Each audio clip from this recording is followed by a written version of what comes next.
Hi hello friends, welcome to the G K smart circle YouTube channel.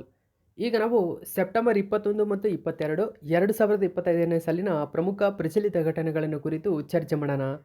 ನಿಮಗೆಲ್ಲ ಗೊತ್ತಿರಲಿ, ಪ್ರತಿದಿನ ನಾನು ಕನ್ನಡದ ಪ್ರಜಾವಾಣಿ ಸೇರಿದಂತೆ ಕನ್ನಡದ ಇತರ ಎಲ್ಲ ನ್ಯೂಸ್ ಪೇಪರ್ಗಳು, ಇಂಗ್ಲೀಷ್ನ ದಿ ಹಿಂದೂ ಮತ್ತು ಇಂಗ್ಲೀಷ್ನ ಇತರ ಎಲ್ಲ ನ್ಯೂಸ್ ಪೇಪರ್ಗಳ ಜೊತೆಗೆ ಕೇಂದ್ರ ಸರ್ಕಾರ ಪ್ರತಿದಿನ ಅಪ್ಡೇಟ್ ಮಾಡ್ತಕ್ಕಂಥ PIB ನ್ಯೂಸ್ ಪೇಪರ್ಗಳ ಪ್ರಮುಖ ಪ್ರಚಲಿತ ಘಟನೆಗಳನ್ನು ನಿಮ್ಮ ಮುಂದೆ ತರ್ತಾ ಇರ್ತೇನೆ.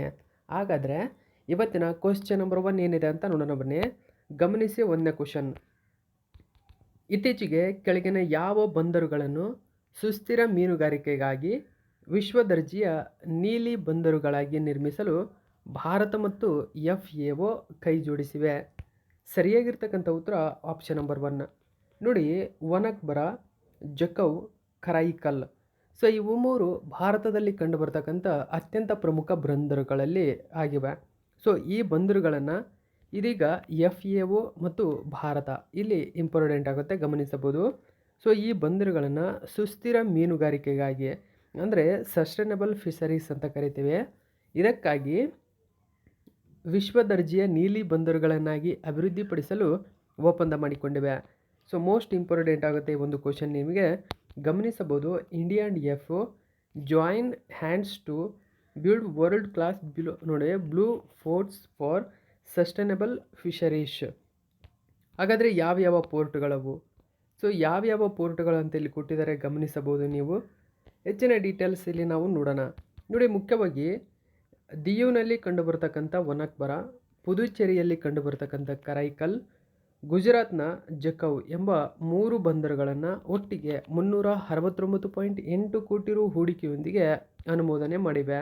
ಈ ಮೂಲಕ FAO ಈ ವರ್ಲ್ಡ್ ಕ್ಲಾಸ್ ಬ್ಲೂ ಫೋರ್ಟ್ ಆಗಿ ಅಭಿವೃದ್ಧಿಪಡಿಸಲು ಒಪ್ಪಂದವನ್ನು ಮಾಡಿಕೊಂಡಿರ್ತಕ್ಕಂಥದ್ದು. ಸೊ ಹಾಗಾದರೆ ಈ ಪೋರ್ಟ್ಗಳು ಎಲ್ಲೆಲ್ಲಿ ಕಂಡು ಬರ್ತವೆ ಅಂತ ನಿಮಗೀಗ ಗೊತ್ತಾಗಿದೆ. ಅಂದರೆ ಕ್ವಶನನ್ನು ಕೇಳ್ಬೋದು, ಇತ್ತೀಚೆಗೆ ಸುದ್ದಿಯಲ್ಲಿರುವ ದಿಯು ಅಥವಾ ದಿಯುನಲ್ಲಿ ಕಂಡುಬರ್ತಕ್ಕಂಥ ವನಕ್ಬರ ಪೋರ್ಟ್ ಎಲ್ಲಿದೆ ಅಂತ ಕೇಳ್ಬೋದು, ಅಥವಾ ಜಕೌ ಪೋರ್ಟ್ ಎಲ್ಲಿದೆ ಅಂತ ಕೇಳ್ಬೋದು, ಕರೈಕಲ್ ಬಂದರು ಎಲ್ಲಿದೆ ಅಂತ ಕೇಳ್ಬೋದು. ಎಲ್ಲ ಡೀಟೇಲ್ಸ್ ನಿಮಗೆ ಗೊತ್ತಿರಬೇಕು. ಸೊ ಇದರ ಉದ್ದೇಶವೇನು ಅಂತಂದರೆ, ಗಮನಿಸಬಹುದು, ಈ ಸರಣಿಯಲ್ಲಿ ಮೀನುಗಾರಿಕೆ ಇಲಾಖೆಯು ಸೆಪ್ಟೆಂಬರ್ 18, 2025ರಂದು ಮೊದಲ ವೆಬಿನಾರನ್ನು ಆಯೋಜನೆ ಮಾಡಿತ್ತು ಇದರ ಸಂಬಂಧವಾಗಿ. ಸೊ ಈ ವೆಬಿನಾರ್ನಲ್ಲಿ ಒಪ್ಪಂದ ಮಾಡಿಕೊಂಡಿವೆ. ಹಾಗಾದರೆ FAO ಬಗ್ಗೆ ಸ್ವಲ್ಪ ಮಾಹಿತಿಯನ್ನು ತಿಳ್ಕೊಳ್ಳೋಣ. ವಿಶ್ವಸಂಸ್ಥೆಯ ವಿಶೇಷ ಸಂಸ್ಥೆ ಇದು ಹಸಿವನ್ನು ಕೊನೆಗೊಳಿಸಲು ಅಂತಾರಾಷ್ಟ್ರೀಯ ಮಟ್ಟದಲ್ಲಿ ಕೆಲಸ ಮಾಡುವ ಒಂದು ಸಂಸ್ಥೆಯಾಗಿದೆ. ಇದರ ಪ್ರಧಾನ ಕಚೇರಿ ಅಥವಾ ಹೆಡ್ ಕ್ವಾರ್ಟರ್ಸ್ ಇಟಲಿಯ ರೋಮ್ನಲ್ಲಿದೆ. 1945ರಲ್ಲಿ ಸ್ಥಾಪನೆಯಾದ ಇದು ಅದರ ಅಕ್ಟೋಬರ್ 16ರಂದು ಸ್ಥಾಪನೆಯಾಗುತ್ತೆ. ಅಂದರೆ 1945 ಅಕ್ಟೋಬರ್ 16ರಂದು. ಸೊ ಆ ಕಾರಣಕ್ಕಾಗಿ ಪ್ರತಿ ವರ್ಷ ನಾವು ಅಕ್ಟೋಬರ್ 16ರಂದು ವಿಶ್ವ ಆಹಾರ ದಿನವನ್ನಾಗಿ ಆಚರಣೆ ಮಾಡ್ತೀವಿ. ಸೊ ಇಷ್ಟು ಮಾಹಿತಿ 1ನೇ ಕ್ವಶನ್ಗೆ ಸಂಬಂಧಪಟ್ಟಂತೆ ನೆನಪಿರಲಿ. 2ನೇ ಕ್ವಶನ್ ನೋಡೋಣ. ಸೊ ಇಂಪಾರ್ಟೆಂಟ್ ಆಗುತ್ತೆ ಈ ಒಂದು ಕ್ವಶನ್ ನಿಮಗೆ. ಭಾರತದ ಅತಿದೊಡ್ಡ ಕ್ರೂಸ್ ಟರ್ಮಿನಲ್ ಅನ್ನು ಪ್ರಧಾನಿ ನರೇಂದ್ರ ಮೋದಿಯವರು ಇತ್ತೀಚೆಗೆ ಕೆಳಗಿನ ಯಾವ ಸ್ಥಳದಲ್ಲಿ ಉದ್ಘಾಟನೆ ಮಾಡಿದರು? ಸರಿಯಾದಂಥ ಉತ್ತರ ಮುಂಬೈನಲ್ಲಿ. ನೋಡಿ, ಎಲ್ಲ ನ್ಯೂಸ್ ಪೇಪರ್ಗಳಲ್ಲೂ ಈ ಒಂದು ಮಾಹಿತಿಯನ್ನು ಕೊಟ್ಟಿದ್ದಾರೆ. ಪ್ರಧಾನಿ ನರೇಂದ್ರ ಮೋದಿಯವರು ಭಾರತದ ಅತಿದೊಡ್ಡ ಕ್ರೂಸ್ ಟರ್ಮಿನಲನ್ನು ಮುಂಬೈನಲ್ಲಿ ಉದ್ಘಾಟನೆ ಮಾಡಿದರು ಅಥವಾ ಲಾಂಚ್ ಮಾಡಿದರು. ಸೊ ಕನ್ನಡದ ನ್ಯೂಸ್ ಪೇಪರಲ್ಲಿ ಒಂದು ಮಾಹಿತಿಯನ್ನು ಕೊಟ್ಟಿದ್ದರು, ಗಮನಿಸಬಹುದು ಈ ಒಂದು ಕ್ರೂಸನ್ನು. ಓಕೆ, ಸೊ ಏನಿದೆ ಹಾಗಾದರೆ ಸಂಪೂರ್ಣ ಡೀಟೇಲ್ಸನ್ನು ನಾವು ತಿಳ್ಕೊಳ್ಳೋಣ. ಪ್ರಧಾನಿ ನರೇಂದ್ರ ಮೋದಿಯವರು ಶನಿವಾರ ಮುಂಬೈನ ಬಲಾರ್ಡ್ ಫಿಯರ್ನಲ್ಲಿ ಭಾರತದ ಅತ್ಯಂತ ವಿಸ್ತಾರವಾದ ಮತ್ತು ಭಾರತದ ಅತಿ ದೊಡ್ಡದಾದ ಕ್ರೂಸ್ ಟರ್ಮಿನಲನ್ನು ಉದ್ಘಾಟನೆ ಮಾಡಿದ್ದಾರೆ. ಇಂಡಿಯಾ ಡಾಕ್ನಲ್ಲಿರುವ ಹೊಸ ಮುಂಬೈ ಅಂದರೆ ನ್ಯೂ ಮುಂಬೈ ನವ ಮುಂಬೈ ಅಂತ ಏನು ಕರೀತಾರೆ.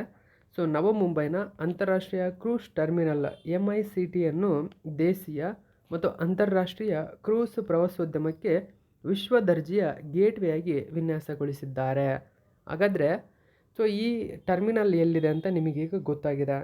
ಸೊ ಈ ಟರ್ಮಿನಲ್ನ ಪ್ರಮುಖ ಉದ್ದೇಶವೇನು ಅಂತ ಕೇಳಿದರೆ, ನೋಡಿ, ಇದು ಟೋಟಲ್ ಆಗಿ 4,15,000 ಚದುರ ಅಡಿ ವಿಸ್ತೀರ್ಣದಲ್ಲಿರುವ ಈ ಟರ್ಮಿನಲ್ ಕ್ರೂಸ್ ಕಾರ್ಯಾಚರಣೆಗಳಿಗೆ ಮೀಸಲಾಗಿರುವ ಭಾರತದ ಅತಿದೊಡ್ಡ ಸೌಲಭ್ಯವಾಗಿದೆ. ಇದು 4 ಅಂತಸ್ತಿನ ಟರ್ಮಿನಲ್ ಆಗಿದ್ದು ವಾರ್ಷಿಕವಾಗಿ 1 ಮಿಲಿಯನ್ ಪ್ರಯಾಣಿಕರಿಗೆ ಅವಕಾಶ ಕಲ್ಪಿಸಲು 4 ಮಿಲಿಯನ್ ಚದರ ಅಡಿಯಲ್ಲಿ ಇದನ್ನು ನಿರ್ಮಿಸಲಾಗಿದೆ. ಏಕಕಾಲದಲ್ಲಿ 5 ಕ್ರೂಸ್ ಹಡಗುಗಳನ್ನು ನಿಲ್ಲಿಸಬಹುದಾಗಿರ್ತಕ್ಕಂಥ ಸೌಲಭ್ಯವನ್ನು ಹೊಂದಿದೆ. ಸೊ ಜೊತೆಗೆ ದಿನಕ್ಕೆ 10,000 ಪ್ರಯಾಣಿಕರನ್ನು ಹೊತ್ತೊಯ್ಯುವ ಸಾಮರ್ಥ್ಯವನ್ನು ಇದು ಹೊಂದಿರತಕ್ಕಂಥದ್ದು. ಸೊ ಇಷ್ಟು ಬೃಹದಾಕಾರದ ಒಂದು ಟರ್ಮಿನಲ್ ಇದಾಗಿದೆ. ಓಕೆ, ಇದು ಕೂಡ ನಿಮಗೆ ನೆನಪಿರಲಿ. ನೆಕ್ಸ್ಟ್ 3ನೇ ಕ್ವಶನ್ ನೋಡಿ. ಇತ್ತೀಚೆಗೆ ಮುಖ್ಯಮಂತ್ರಿಗಳ ಸ್ವಸಹಾಯ ಭತ್ಯೆ ಯೋಜನೆ, ಗಮನಿಸಬಹುದು ಇದನ್ನು. ಈ ಯೋಜನೆ ಅಡಿಯಲ್ಲಿ ನಿರುದ್ಯೋಗಿ ಯುವಕರು ಅಂದರೆ ಯುವಕರು ಉದ್ಯೋಗವಿಲ್ಲದೆ ಇರತಕ್ಕಂಥವರು, ಇಂಥವರಿಗೆ ನಿರುದ್ಯೋಗಿ ಯುವಕರು ಅಂತ ಕರೀತಾರೆ. ಈ ನಿರುದ್ಯೋಗಿ ಯುವಕರಿಗೆ ಮಾಸಿಕ 1,000 ರೂಪಾಯಿ ಭತ್ಯೆಯನ್ನು ಕೆಳಗಿನ ಯಾವ ರಾಜ್ಯ ಸರ್ಕಾರ ಘೋಷಣೆ ಮಾಡಿದೆ? ಅಂದರೆ ಉದ್ಯೋಗವಿಲ್ಲದೆ ಇರತಕ್ಕಂಥ ಯುವಕರಿಗೂ ಕೂಡ ಇಲ್ಲಿ ಮಾಸಿಕವಾಗಿ ಹಣವನ್ನು ನೀಡತಕ್ಕಂಥ ಯೋಜನೆಯನ್ನು ಒಂದು ರಾಜ್ಯ ಘೋಷಣೆ ಮಾಡಿದೆ. ಆ ರಾಜ್ಯವೇ ಬಿಹಾರ. ನೋಡಿ, ಬಿಹಾರ ರಾಜ್ಯ ಸರ್ಕಾರ ಇದೀಗ ಮುಖ್ಯಮಂತ್ರಿಗಳ ಸ್ವಸಹಾಯ ಭತ್ಯೆ ಯೋಜನೆಯನ್ನು ಜಾರಿಗೆ ತಂದಿದೆ. ಈ ಯೋಜನೆಯಡಿ ದೇಶದಲ್ಲೇ ಮೊದಲ ಬಾರಿಗೆ ನಿರುದ್ಯೋಗಿ ಯುವಕರಿಗೆ ಮಾಸಿಕವಾಗಿ ಅಂದರೆ ತಿಂಗಳಿಗೆ 1,000 ರೂಪಾಯಿ ಭತ್ಯೆಯನ್ನು ನೀಡುವ ಯೋಜನೆಯನ್ನು ಜಾರಿಗೆ ತಂದಿದೆ. ಇದು ನಿಮಗೆ ನೆನಪಿರಬೇಕು. ನೋಡಿ, ಬಿಹಾರ CM ನಿತೀಶ್ ಕುಮಾರ್ ಎಕ್ಸ್ಪ್ಯಾಂಡ್ಸ್ ನೋಡಿ Nishchay self help allowance scheme to benefit graduate youths. So graduate ಯೂತ್ಸ್ಗಳಿಗೆ ಇದು ಬೆನಿಫಿಟನ್ನು ಕೊಡುತ್ತೆ. ಓಕೆ, ಸೊ ಡೀಟೇಲ್ಸನ್ನು ಏನಿದೆ ಅಂತ ನಾವು ನೋಡಬಹುದು. ಸೊ ಹಾಗಾದರೆ ನಿರುದ್ಯೋಗಿ ಯುವಕರು ಅಂತಂದರೆ 20ರಿಂದ 25 ವರ್ಷದ ಒಳಗಿನವರು. ಗಮನಿಸಬಹುದು, 20ರಿಂದ 25 ವರ್ಷ ವಯಸ್ಸಿನ ನಿರುದ್ಯೋಗಿ ಪದವೀಧರರಿಗೆ 1,000 ರೂಪಾಯಿ ಭತ್ಯೆಯನ್ನು ಘೋಷಣೆ ಮಾಡಿದ್ದಾರೆ. ಮುಖ್ಯವಾಗಿ ರಾಜ್ಯದ 7 ನಿಶ್ಚಯ್ ಕಾರ್ಯಕ್ರಮದಡಿಯಲ್ಲಿ ಮುಖ್ಯಮಂತ್ರಿಗಳ ಸ್ವಸಹಾಯ ಭತ್ಯೆ ಯೋಜನೆಯ ಭಾಗವಾಗಿದೆ. ಅದು ಹಿಂದೆ ಇದು ಮಧ್ಯಂತರ ಉತ್ತೀರ್ಣನಾಗಿರತಕ್ಕಂಥ ಅಭ್ಯರ್ಥಿಗಳನ್ನು ಮಾತ್ರ ಒಳಗೊಂಡಿತ್ತು. ನೋಡಿ, ಮಧ್ಯಂತರ ಉತ್ತೀರ್ಣರಾದ ಅಭ್ಯರ್ಥಿಗಳನ್ನು ಮಾತ್ರ ಒಳಗೊಂಡಿತ್ತು. ಈಗ ಪದವೀಧರರಿಗೆ 2 ವರ್ಷಗಳವರೆಗೆ ಇದನ್ನು ವಿಸ್ತರಿಸಲಾಗಿದೆ. ಯುವಕರು ಕೌಶಲ್ಯ ತರಬೇತಿಯನ್ನು ಪಡೆಯಲು, ಸ್ಪರ್ಧಾತ್ಮಕ ಪರೀಕ್ಷೆಗಳಿಗೆ ತಯಾರಾಗಲು ಈ ಹಣ ಸಹಾಯಕವಾಗಲಿದೆ ಅಥವಾ ಈ ಉಪಕ್ರಮ ಸಹಾಯಕವಾಗಲಿದೆ. ಓಕೆ, ನೆಕ್ಸ್ಟ್ 4ನೇ ಕ್ವಶನ್ ನೋಡೋಣ. ಏನಿದೆ ಕ್ವಶನ್ನು? ಸೆಪ್ಟೆಂಬರ್ 2025ರಲ್ಲಿ ಉಡಾವಣೆಯಾದ ಭಾರತೀಯ ನೌಕಾಪಡೆಯ ಡೈವಿಂಗ್ ಸಪೋರ್ಟ್ ಕ್ರಾಫ್ಟ್ ಅಂದರೆ DSSC ಅಂತ ಕರೀತಾರೆ. ಡೈವಿಂಗ್ ಸಪೋರ್ಟ್ ಕ್ರಾಫ್ಟ್ A-22 ನೋಡಿ, A-22 ಕೆಳಗಿನ ಯಾವ ಹಡಗು ಕಟ್ಟಿಯಲ್ಲಿ ನಿರ್ಮಿಸಲಾಗಿದೆ? ಸರಿಯಾಗಿರ್ತಕ್ಕಂಥ ಉತ್ತರ TRSL ಅಂತ ಕರಿತೀವಿ. TRSL ಹಡಗುಕಟ್ಟೆಯಲ್ಲಿ ನಿರ್ಮಿಸಲಾಗಿದೆ. ಹಾಗಾದರೆ A-22 ಎಂಬುದು ಒಂದು ಡೈವಿಂಗ್ ಸಪೋರ್ಟ್ ಕ್ರಾಫ್ಟ್ ಆಗಿದೆ. ಡೈವಿಂಗ್ ಸಪೋರ್ಟ್ ಕ್ರಾಫ್ಟ್ ಎಂಬುದು ಮುಖ್ಯವಾಗಿ ದೊಡ್ಡ ದೊಡ್ಡ ಹಡಗುಗಳಿಗೆ ನೆಲೆಯಾಗಿದೆ. ಅದು ಸೊ ಮುಖ್ಯವಾಗಿ ಇದು ಜಲಾಂತರ್ಗಾಮಿಗಳನ್ನು ರಕ್ಷಣೆ ಮಾಡ್ತಕ್ಕಂಥದ್ದು, ಅವುಗಳನ್ನು ತಪಾಸಣೆ ಮಾಡುವ ಉದ್ದೇಶವನ್ನು ಹೊಂದಿರತಕ್ಕಂಥದ್ದು. ಸೊ ಇದೀಗ ನೌಕಾಪಡೆಗೆ ಹಸ್ತಾಂತರಿಸಲಾಗಿದೆ A-22 DSSC A-22. ಓಕೆ, ಹಾಗಾದರೆ ಇಲ್ಲಿ ಮುಖ್ಯವಾಗಿ ಟಿಟಾಗಾರ್ ರೈಲ್ ಸಿಸ್ಟಮ್ ಅಂತ ಕರಿತವೆ ಇದನ್ನು. ಓಕೆ, ಸೊ TRSL ಅಂತ ಕರೆದವಲ್ಲ ನಾವು, ಟಿಟಾಗಾರ್ ರೈಲ್ ಸಿಸ್ಟಮ್ ಲಿಮಿಟೆಡ್ನಲ್ಲಿ ಇದನ್ನು ಉದ್ಘಾಟನೆ ಮಾಡಲಾಗಿದೆ A-22. ಸೊ ಅಂದರೆ 3rd ಡೈವಿಂಗ್ ಸಪೋರ್ಟ್ ಕ್ರಾಫ್ಟ್ ಇದಾಗಿದೆ. ಓಕೆ, ಸೊ ಅಂದರೆ A-22 ಏನಿದೆ, ಸೊ ಇದು 3rd ಡೈವಿಂಗ್ ಸಪೋರ್ಟ್ ಕ್ರಾಫ್ಟ್ ಆಗಿರ್ತಕ್ಕಂಥದ್ದು DSSC ಆಗಿದೆ. 3ನೇ DSSC ಆಗಿದೆ. ಸೊ ಇದನ್ನು ಇಂಡಿಯನ್ ನೇವಿಗೆ ಹಸ್ತಾಂತರಿಸಲಾಗಿದೆ. ಯಾವಾಗ ಹಸ್ತಾಂತರಿಸಲಾಯಿತು, TRSLನ ಒಂದು ಶೇರ್ ಏನಿದೆ, ಶೇರ್ಸು 2.4% ಅಷ್ಟು ರೈಸ್ ಆಗಿರತಕ್ಕಂಥದ್ದು. ಸೊ ಇದು ಕೂಡ ಎಕ್ಸಾಮ್ಗೆ ಇಂಪಾರ್ಟೆಂಟ್ ಆಗುತ್ತೆ, ನೀವು ಇಲ್ಲಿ ಗಮನಿಸಬೇಕು. ಶೇರ್ ರೈಸ್ ಆಗಿರತಕ್ಕಂಥದ್ದು DSSC A-22 ಇದೊಂದು ನೋಡಿ, ಇದನ್ನು ಟಿಟಾಗಾರ್ ರೈಲ್ ಸಿಸ್ಟಮ್ ಲಿಮಿಟೆಡ್ ನಿರ್ಮಿಸಿದೆ. ಹಾಗಾದರೆ DSSC ಬಗ್ಗೆ ನಾವು ನೋಡೋದಾದರೆ, ಕರಾವಳಿ ಡೈವಿಂಗ್ ಕಾರ್ಯಾಚರಣೆಗಳಿಗೆ ವಿನ್ಯಾಸಗೊಳಿಸಲಾದ ಡೈವಿಂಗ್ ಸಪೋರ್ಟ್ ಕ್ರಾಫ್ಟ್ ಇದಾಗಿದೆ. ಇದು ಜಲಾಂತರ್ಗಾಮಿಗಳ ರಕ್ಷಣೆ, ಅವುಗಳನ್ನು ತಪಾಸಣೆ ಮಾಡುವ ಉದ್ದೇಶವನ್ನು ಹೊಂದಿರತಕ್ಕಂಥದ್ದು. ಓಕೆ, ಸೊ ಇದಕ್ಕೆ ಸಂಬಂಧಪಟ್ಟಂತೆ ಇದು ಕೂಡ ನೆನಪಿರಲಿ. ನೆಕ್ಸ್ಟ್ 5ನೇ ಕ್ವಶನ್ ನೋಡೋಣ. ಇತ್ತೀಚೆಗೆ ಕೆಳಗಿನ ಯಾವ ರಾಜ್ಯದಲ್ಲಿ ಭಾರತದ ಮೊಟ್ಟಮೊದಲ ಪ್ರಧಾನಮಂತ್ರಿ ಮಿತ್ರ ಉದ್ಯಾನವನ? ನೋಡಿ, ಇದು ತುಂಬಾ ಇಂಪಾರ್ಟೆಂಟ್ ಆಗುತ್ತೆ. ಪ್ರಧಾನಮಂತ್ರಿ ಮಿತ್ರ ಉದ್ಯಾನವನ ಅಂದರೆ ಇದನ್ನು ಸೊ ಮಿತ್ರ ಫುಲ್ ಫಾರ್ಮ್ ಏನು ಅಂತ ಕೇಳ್ತಾರೆ. ಮಿತ್ರ ಅಂದರೆ ಪ್ರಧಾನಮಂತ್ರಿ ಮೆಗಾ ಇಂಟಿಗ್ರೇಟೆಡ್ ಜವಳಿ ಪ್ರದೇಶ ಮತ್ತು ಉಡುಪು PM ಮಿತ್ರ ಉದ್ಯಾನವನದ ಒಂದು ಅಡಿಪಾಯವನ್ನು ಎಲ್ಲಿ ಹಾಕಲಾಗಿದೆ ಅಂತ ಕೇಳ್ತಾರೆ.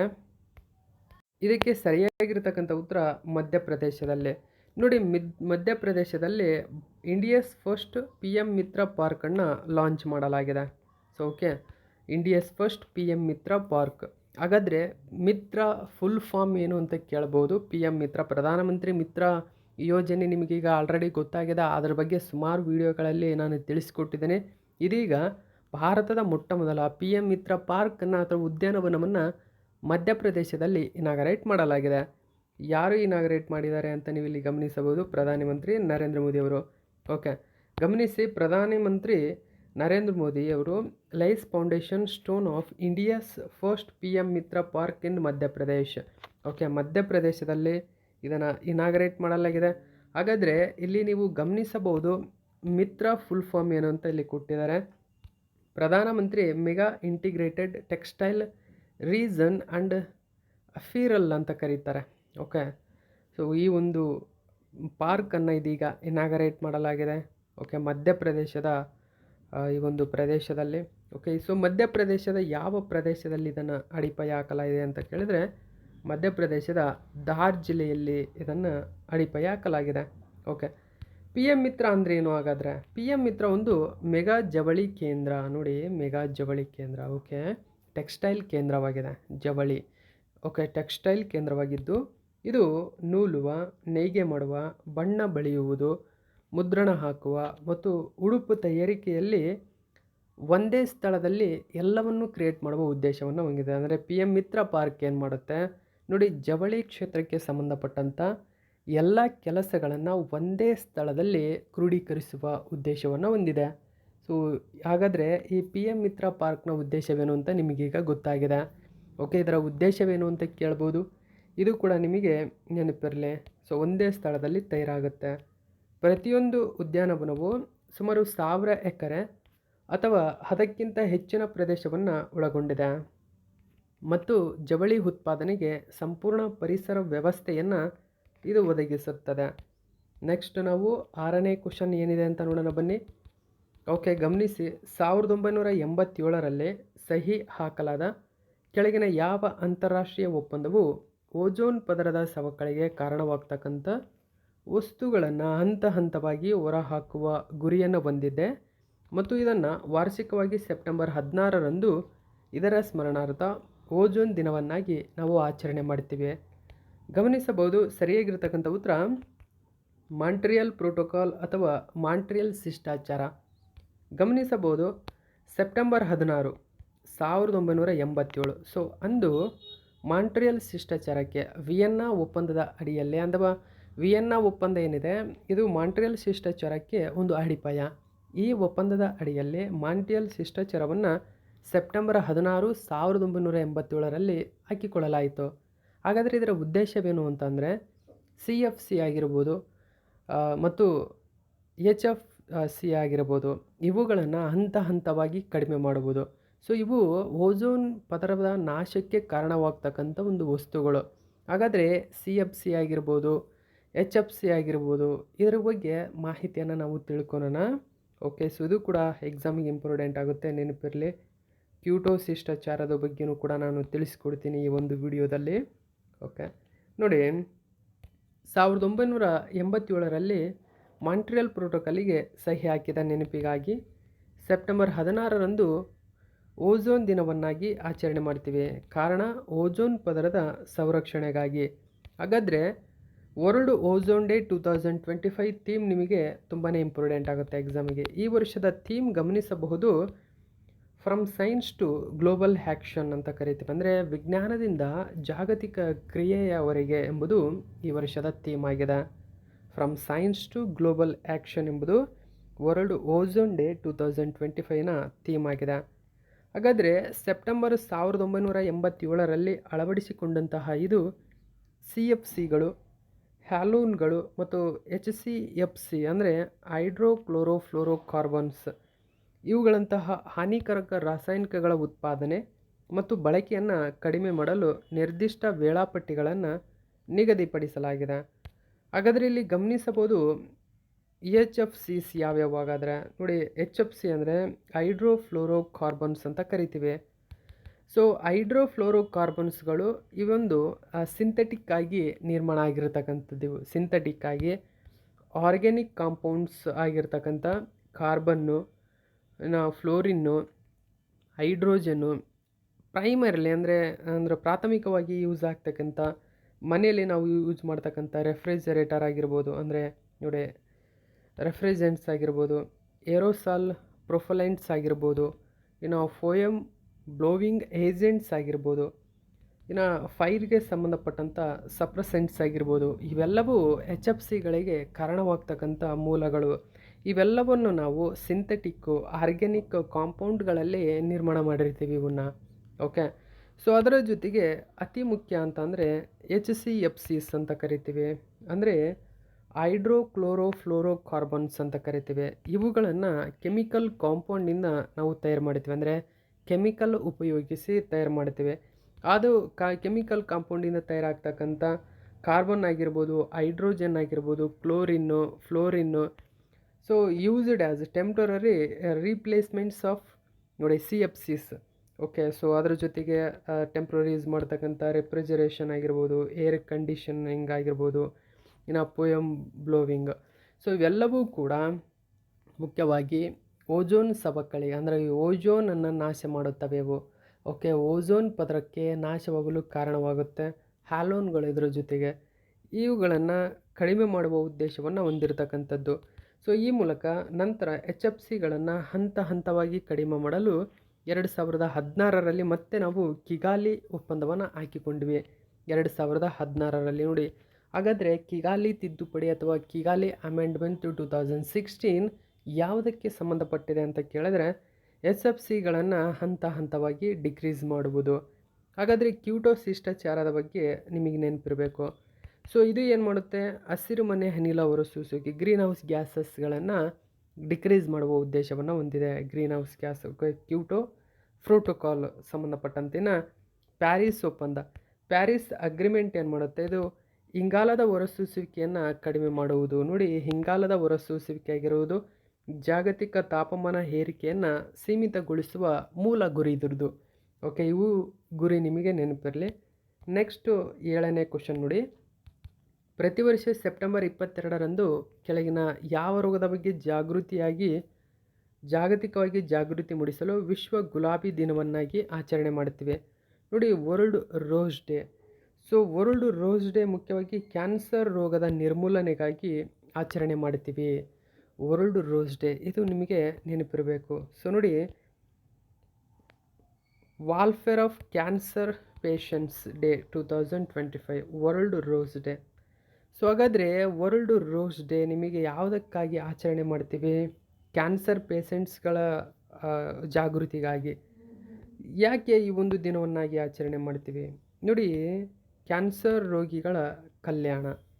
ಗುಲಾಬಿ ದಿನ ಕ್ಯಾನ್ಸರ್ ಬಗ್ಗೆ ಜಾಗೃತಿ ಮೂಡಿಸಲು, ಕ್ಯಾನ್ಸರ್ ರೋಗಿಗಳು ಮತ್ತು ಅವರ ಪ್ರೀತಿ ಪಾತ್ರರೊಂದಿಗೆ ಒಗ್ಗಟ್ಟನ್ನು ಪ್ರದರ್ಶಿಸಲು ವಾರ್ಷಿಕವಾಗಿ ಸೆಪ್ಟೆಂಬರ್ 22ರಂದು ವಿಶ್ವ ಗುಲಾಬಿ ದಿನವನ್ನಾಗಿ ಆಚರಣೆ ಮಾಡ್ತೀವಿ.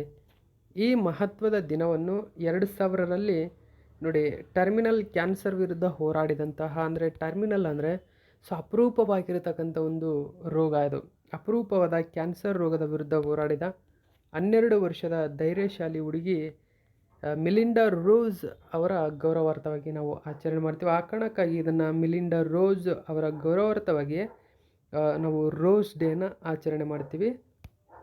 ನೋಡಿ, ಈ ದಿನ ಜೊತೆಗೆ ನಾವು ಪ್ರತಿ ವರ್ಷ ವಿಶ್ವ ಗೆಂಡಾಮೃಗ ದಿನ ಓಕೆ ಸೆಪ್ಟೆಂಬರ್ 22ರಂದು ಆಚರಣೆ ಮಾಡ್ತೀವಿ. World rhino day. Okay, so ಈ ದಿನವೂ ಕೂಡ ನೆನಪಿರಲಿ. ನೆಕ್ಸ್ಟ್ 8ನೇ ಕ್ವಶನ್ ನೋಡೋಣ. 2023ರ ಪ್ರತಿಷ್ಠಿತ 75ನೇ ದಾದಾ ಸಾಹೇಬ್ ಫಾಲ್ಕೆ ಪ್ರಶಸ್ತಿಯನ್ನು ಕೆಳಗಿನ ಯಾವ ಪ್ರತಿಷ್ಠಿತ ವ್ಯಕ್ತಿಗೆ ನೀಡಿ ಗೌರವಿಸಲಾಗಿದೆ? ನೋಡಿ, ಮೋಹನ್ ಲಾಲ್. ಮಲಯಾಳಂ ಚಿತ್ರರಂಗದ ಖ್ಯಾತ ನಟ, ಜೊತೆಗೆ ಭಾರತೀಯ ಚಿತ್ರರಂಗದಲ್ಲೇ ಅತ್ಯಂತ ಗಣ್ಯ ಸಾಧನೆ ಮಾಡಿದಂತಹ ಮೋಹನ್ ಲಾಲ್ ಅವರಿಗೆ ಭಾರತ ಸರ್ಕಾರ ಇದೀಗ ತನ್ನ 75ನೇ ಅಂದರೆ 75 ದಾದಾ ಸಾಹೇಬ್ ಪ್ರಶಸ್ತಿಯನ್ನು ಇದುವರೆಗೂ ಪಡೆದುಕೊಂಡಿದ್ದಾರೆ. ಇದೀಗ 75ನೇ ದಾದಾ ಸಾಹೇಬ್ ಫಾಲ್ಕೆ ಪ್ರಶಸ್ತಿಯನ್ನು ಮೋಹನ್ ಲಾಲ್ ಅವರಿಗೆ ನೀಡಲಾಗಿದೆ. ಹಾಗಾದರೆ ಇದು 71ನೇ ಆವೃತ್ತಿದ್ದು, ಇದು ನೆನಪಿರಬೇಕು. ದಾದಾ ಸಾಹೇಬ್ ಫಾಲ್ಕೆ ಪ್ರಶಸ್ತಿ 2023 71ನೇ ಆವೃತ್ತಿ. ಆದರೆ 75 ಜನರಿಗೆ ಇದೀಗ ದಾದಾ ಸಾಹೇಬ್ ಪ್ರಶಸ್ತಿಯನ್ನು ನೀಡಲಾಗಿದೆ. ಆ 75ನೇ ವ್ಯಕ್ತಿಯೇ ಮೋಹನ್ ಲಾಲ್. ಹಾಗಾದರೆ 74ನೇ ದಾದಾ ಸಾಹೇಬ್ ಪ್ರಶಸ್ತಿಯನ್ನು ಯಾರಿಗೆ ನೀಡಲಾಗಿದೆ? ಸೊ 2024ರಲ್ಲಿ ಹಿಂದಿ ಸಾಹಿತ್ಯದಲ್ಲಿ ಹಿಂದಿ ಚಲನಚಿತ್ರದಲ್ಲಿ ಅತ್ಯುನ್ನತ ಸಾಧನೆ ಮಾಡಿದಂತಹ ಮಿಥುನ್ ಚಕ್ರವರ್ತಿ ಅವರಿಗೆ 74ನೇ ದಾದಾ ಸಾಹೇಬ್ ಫಾಲ್ಕೆ ಪ್ರಶಸ್ತಿ ನೀಡಲಾಗಿದೆ. ಹಾಗಾದರೆ 73ನೇ ದಾದಾ ಸಾಹೇಬ್ ಪ್ರಶಸ್ತಿಯನ್ನು ರೇಖರ್ ಅವರಿಗೆ ನೀಡಲಾಗಿದೆ. 72ನೇ ದಾದಾ ಸಾಹೇಬ್ ಪ್ರಶಸ್ತಿಯನ್ನು ಆಶಾ ಪರೇಖ್ ಅವರಿಗೆ ನೀಡಿ ಗೌರವಿಸಲಾಗಿದೆ. ಓಕೆ, ಇಲ್ಲಿ ಆಪ್ಷನಲ್ಲಿರ್ತಕ್ಕಂಥ 4 ವ್ಯಕ್ತಿಗಳು ಕ್ರಮವಾಗಿ ಈ ಪ್ರಶಸ್ತಿಯನ್ನು ಪಡೆದಂಥವರು. ಓಕೆ, ಸೊ ಇದು ಕೂಡ ನಿಮಗೆ ನೆನಪಿರಲಿ. ಮಲಯಾಳಂನ ಖ್ಯಾತ ನಟ ಮೋಹನ್ ಲಾಲ್ಗೆ ದಾದಾ ಸಾಹೇಬ್ ಫಾಲ್ಕೆ ಪ್ರಶಸ್ತಿ ಕೊಟ್ಟು ಗೌರವಿಸಲಾಗಿದೆ. ಓಕೆ, ನ್ಯೂಸ್ ಪೇಪರಲ್ಲಿ ಒಂದು ಮಾಹಿತಿಯನ್ನು ಕೊಟ್ಟಿದ್ದರು. ನಾವು ಹೆಚ್ಚಿನ ಡೀಟೇಲ್ಸ್ ಏನಿದೆ ನ್ಯೂಸ್ ಪೇಪರಲ್ಲಿ ಅಂತ ಗಮನಿಸೋಣ. ಓಕೆ, ಗಮನಿಸಿ. ದಾದಾ ಸಾಹೇಬ್ ಫಾಲ್ಕೆ ಪ್ರಶಸ್ತಿ ಆಯ್ಕೆ ಸಮಿತಿಯ ಶಿಫಾರಸ್ಸಿನ ಮೇರೆಗೆ ಭಾರತ ಸರ್ಕಾರ ಈ ಪ್ರಶಸ್ತಿಯನ್ನು ಕೊಡುತ್ತೆ ಎಂದು ಮೋಹನ್ ಲಾಲ್ ಅವರಿಗೆ 2023ರ ಪ್ರತಿಷ್ಠಿತ ದಾದಾ ಸಾಹೇಬ್ ಫಾಲ್ಕೆ ಪ್ರಶಸ್ತಿಯನ್ನು ನೀಡುವುದಾಗಿ ಘೋಷಣೆ ಮಾಡಿದೆ. ಭಾರತೀಯ ಚಿತ್ರರಂಗಕ್ಕೆ ನೀಡಿದಂತಹ ಅಪ್ರತಿಮ ಕೊಡುಗೆಗಾಗಿ ನಟ, ನಿರ್ದೇಶಕ ಮತ್ತು ನಿರ್ಮಾಪಕ ಇವರನ್ನು ಈ ಪ್ರಶಸ್ತಿಗೆ ಆಯ್ಕೆ ಮಾಡಿ ಗೌರವಿಸಲಾಗಿದೆ. ಈ ಪ್ರಶಸ್ತಿಯನ್ನು ಸೆಪ್ಟೆಂಬರ್ 23, 2025ರಂದು ನಡೆಯಲಿರುವ 71ನೇ ರಾಷ್ಟ್ರೀಯ ಚಲನಚಿತ್ರ ಪ್ರಶಸ್ತಿ ಪ್ರದಾನ ಸಮಾರಂಭಕ್ಕೆ ಆಯ್ಕೆ ಮಾಡಲಾಗಿದೆ. ಅವರಿಗೆ ಆ ದಿನದಂದು ಪ್ರದಾನ ಮಾಡಲಾಗುತ್ತೆ. ಸೊ ನೋಡಿ, ಅವನನ್ನು ಭಾರತ ಸರ್ಕಾರವು 2001ರಲ್ಲಿ ಆಲ್ರೆಡಿ ಪದ್ಮಶ್ರೀ, 2019ರಲ್ಲಿ ಪದ್ಮಭೂಷಣ ಪ್ರಶಸ್ತಿಯನ್ನು ನೀಡಿ ಗೌರವಿಸಲಾಗಿದೆ. ಸೊ ಇದನ್ನು ಗಮನಿಸಬೇಕು ನೀವು. ಹಾಗಾದರೆ 2025ನೇ ಸಾಲಿನಲ್ಲಿ 75ನೇ ದಾದಾ ಸಾಹೇಬ್ ಫಾಲ್ಕೆ ಪ್ರಶಸ್ತಿಯನ್ನು ಮೋಹನ್ ಲಾಲ್ ಅವರಿಗೆ ನೀಡಿ ಗೌರವಿಸಲಾಗಿದೆ. 74ನೇದು ನೋಡಿ, ಮುಖ್ಯವಾಗಿ ನಾನು ಹೇಳಿದಂತೆ ಮಿಥುನ್ ಚಕ್ರವರ್ತಿಗೆ, 73ನೇದು ರೇಖರ್ ಅವರಿಗೆ, 72ನೇದು ಆಶಾ ಪರೇಖ್ ಅವರಿಗೆ ನೀಡಿ ಗೌರವಿಸಲಾಗಿದೆ. ದಾದಾ ಸಾಹೇಬ್ ಫಾಲ್ಕೆ ಪ್ರಶಸ್ತಿ ಬಗ್ಗೆ ನೋಡೋಣ. 1969ರಲ್ಲಿ ದೇವಿಕಾ ರಾಣಿ ಅವರಿಗೆ ದಾದಾ ಸಾಹೇಬ್ ಫಾಲ್ಕೆ ಪ್ರಶಸ್ತಿಯನ್ನು ಭಾರತ ಸರ್ಕಾರ ನೀಡುವುದರ ಮೂಲಕ ಪರಿಚಯಿಸಿತು. ಮೊಟ್ಟ ಮೊದಲ ಬಾರಿಗೆ ನೀಡುತ್ತಿದ್ದನ್ನು. ಓಕೆ, 1913ರಲ್ಲಿ ಭಾರತದ ಮೊದಲ ಪೂರ್ಣ ಅಥವಾ ಉದ್ದದ ಚಲನಚಿತ್ರವಾದ ರಾಜ ಹರಿಶ್ಚಂದ್ರವನ್ನು ನಿರ್ದೇಶಿಸಿದಂತಹ ದಾದಾ ಸಾಹೇಬ್ ಫಾಲ್ಕೆರವರ ಗೌರವಾರ್ಥವಾಗಿ ಈ ಪ್ರಶಸ್ತಿಯನ್ನು ಭಾರತ ಸರ್ಕಾರ ಪರಿಚಯಿಸಿತು. ಸಿನಿಮಾ ಕ್ಷೇತ್ರದಲ್ಲೇ ಅತ್ಯುನ್ನತ ಪ್ರಶಸ್ತಿಯನ್ನು ನೀಡಿ ಗೌರವಿಸಲಾಯಿತು. ಈ ಪ್ರಶಸ್ತಿಯೇ ಅಂದರೆ ದಾದಾ ಸಾಹೇಬ್ ಫಾಲ್ಕೆನೇ ಸಿನಿಮಾ ಕ್ಷೇತ್ರದ ಅತ್ಯುನ್ನತ ಪ್ರಶಸ್ತಿಯಾಗಿದೆ. ಪ್ರಶಸ್ತಿ ವಿಜೇತರನ್ನು ಭಾರತೀಯ ಸಿನಿಮಾದ ಬೆಳವಣಿಗೆ ಮತ್ತು ಅಭಿವೃದ್ಧಿಗೆ ನೀಡಿದ ಅತ್ಯುತ್ತಮ ಕೊಡುಗೆಗಾಗಿ ಗುರುತಿಸಲಾಗುತ್ತದೆ. ಪ್ರಶಸ್ತಿಯು ಸ್ವರ್ಣ ಕಮಲ ಅಂದರೆ ಚಿನ್ನದ ಕಮಲ ಪದಕ ಅಥವಾ ಶಾಲು, 10 ಲಕ್ಷ ರೂಪಾಯಿ ನಗದು ಬಹುಮಾನವನ್ನು ಒಳಗೊಂಡಿರುತ್ತದೆ. ಇದುವರೆಗೂ 75 ಅತ್ಯುನ್ನತ ಜನರಿಗೆ ದಾದಾ ಸಾಹೇಬ್ ಫಾಲ್ಕೆ ಪ್ರಶಸ್ತಿ ನೀಡಿ ಗೌರವಿಸಲಾಗಿದೆ. ಓಕೆ, ಸೊ ಇದು ಇವತ್ತಿನ ಪ್ರಮುಖ ಪ್ರಚಲಿತ ಘಟನೆ. ಇದೇ ತರಹದ ಮಾಹಿತಿಯೊಂದಿಗೆ ಮತ್ತೆ ನಿಮ್ಮನ್ನು ಭೇಟಿಯಾಗ್ತೀನಿ. Thank you so much for watching my video friends.